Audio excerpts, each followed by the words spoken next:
Naweza nikakupa siri moja ambayo ulikopo uifahamu hapo awali kwamba Harmonize ya kila alichokuwa anakiongea hapa basi ni kitu ambacho kinaonekana kwamba walikuwa wamepania mabao kweli kweli. Mechi yao ya siku ya leo imezidi kuwaburuza wapinzani, wameemea pua sasa. Wanaemea yale ambayo walikopo wameyatarajia. Alikiba hapa inabidi ajipange kwa nafasi kubwa sana, kwani alisema kwamba Harmonize hana uroto aina yoyote.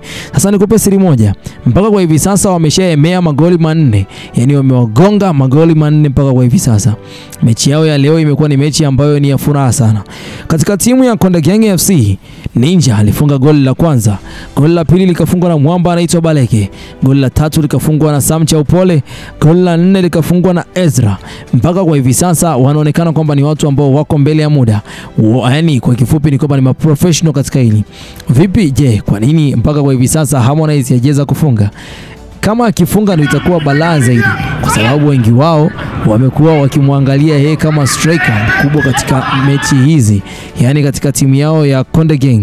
Sasa Harmonize kupitia mipango yake na mikakati ambayo ameipangilia, anatamani kuchukua kombe hili ambalo moja kati ya mtu ambaye alikuwa ni mpinzani wake mkubwa katika swala zima la mechi hizi ni Alikiba, na Alikiba amesema kwamba Harmonize uroto wewe hauna.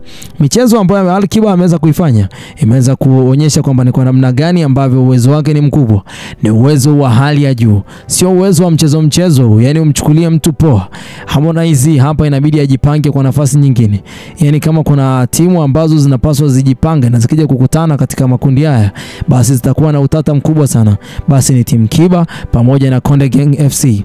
Hao wote wana wachezaji ambao mpaka kwa hivi sasa wachezaji wapo serious, wana lengo la kuchukua kombe hili Samia Cup. Je, una lipi la kusema kupitia mpira huu ambao umechezwa na Harmonize kupitia timu yake ya timu Konde Gang FC katika siku ya leo? Bye bye for now.